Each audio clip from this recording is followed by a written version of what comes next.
টনে টনে পেঁয়াজ নামছে চট্টগ্রাম বন্দরে। শীততাপ নিয়ন্ত্রিত রেফার কন্টেইনারে চীন, পাকিস্তান, মিশর থেকে আসা টনে টনে পেঁয়াজ নামছে চট্টগ্রাম বন্দরে।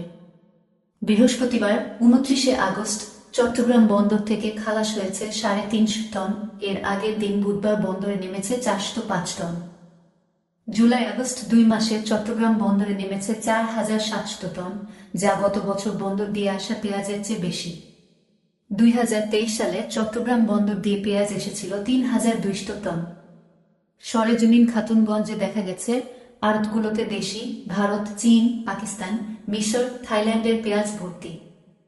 দেশি ও ভারতীয় পেঁয়াজের সরবরাহ কিছুটা কম হলেও বড় বড় চীনা পেঁয়াজে বাজার সয়লাব, বন্যা ও সীমান্তে নানা জটিলতার কারণে পেঁয়াজের বাজারে সংকট তৈরি হয়েছিল। এ অবস্থায় সমুদ্রপথে চট্টগ্রাম বন্দর দিয়ে পেঁয়াজ আসায় বাজার নিয়ন্ত্রণে আছে। খাতুনগঞ্জে পেঁয়াজের বড় বিপণিকেন্দ্র হামিদুল্লাহ মার্কেট ব্যবসায়ী বলেন, পাইকারিতে আজ ভালো মানের দেশি পেঁয়াজ 105 টাকা, ভারতের পেঁয়াজ 104 টাকা, পাকিস্তানি পেঁয়াজ 85 টাকা, চীনা পেঁয়াজ 75 টাকা বিক্রি হয়েছে। তবে বন্যাসহ নানা কারণে বাজারে ক্রেতা কম। পেঁয়াজের সংকটও নেই।